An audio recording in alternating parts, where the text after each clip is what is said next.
আসসালামু আলাইকুম। আমার চ্যানেলে আপনাদের সকলকে স্বাগত। আমরা অবগত আছি গত 3 দিন ধরেই সচিবালয়ের মধ্যে বিক্ষোভ করছে সচিবালয়ের সকল কর্মকর্তারা। কালকে থেকে সরকারি অনেক প্রতিষ্ঠানে কলম বিরতি করবে সরকারি ও প্রতিষ্ঠানের কর্মকর্তারা। কেন করবে সকলে আপনারা অবগত আছেন। সরকারের যে কালো আইন আছে সেটা যাতে বাস্তবায়ন না হয়। স্বাস্থ্য খাত বলেন, শিক্ষা খাত বলেন এবং আরো বিভিন্ন সরকারি গুরুত্বপূর্ণ যে সকল খাত আছে, বিদ্যুৎ খাত বলেন, সকল খাতের যত বিসিএস ক্যাডার আছে সকলেই বিক্ষোভে অংশগ্রহণ করবে এবং সকল জায়গায় বিক্ষোভ হবে।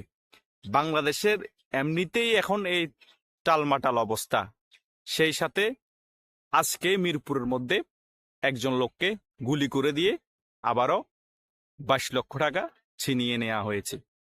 এবং শুধু তাই নয়, গতকালকেও বা তার কিছুদিন আগেও সেম কাজটা ঢাকার মধ্যে ঘটছে। ছুরি দিয়ে কুপিয়ে বা একটা ছাত্র থেকে তার ব্যাগ, মোবাইল সকল কিছু ছিনিয়ে নেওয়া হচ্ছে।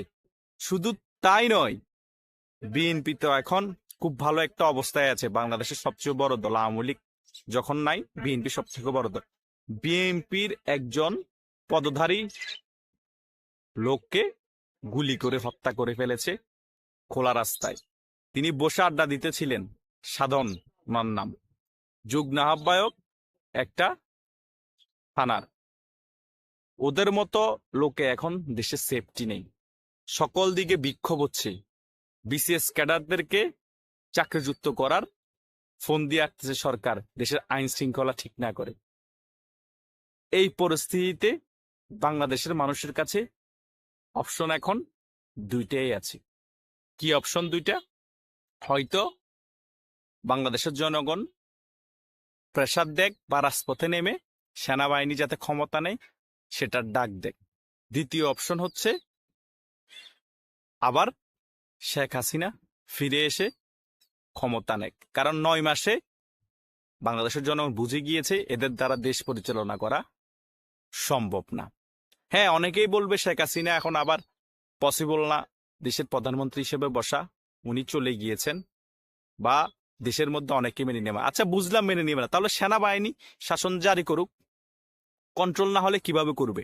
রাস্তাঘাট থেকে মানুষকে গুলি করে টাকা নিয়ে যাচ্ছে, খোলা আম বসে একজন আড্ডা দিচ্ছে, তাও বিএনপির নেতা, পদধারী নেতা। এখন অবস্থা বিএনপির ভালো, তার দলীয় মানুষ তাকে গুলি করে হত্যা করে ফেলতেছে, পিছের থেকে ফায়ার দিচ্ছে, সকলে ভিডিও ফুটেজে দেখতেছি। তাহলে দেশের এই পরিস্থিতি থেকে লাভ কি? সরকার থেকে লাভ কি?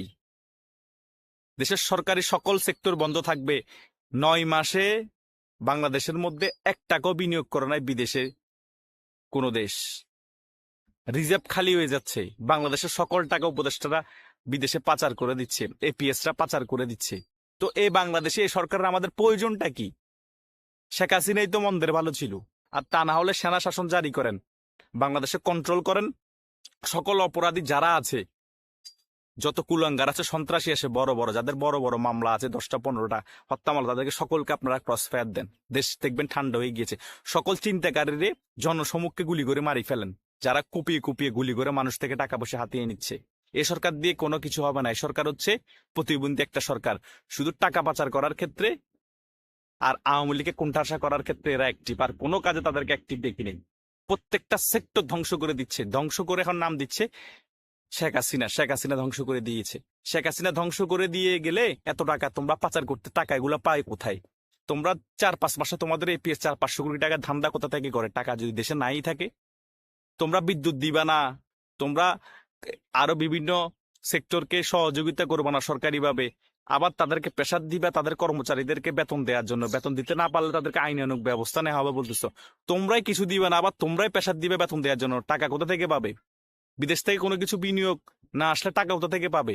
গার্মেন্টস সেক্টরে কোনো কাজ অর্ডার না আসলে টাকা কোথা থেকে পাবে? ধ্বংস করে দিয়েছে এই সরকার দেশ। তারা এখন একদম পতনের শেষ প্রান্তে চলে এসেছে।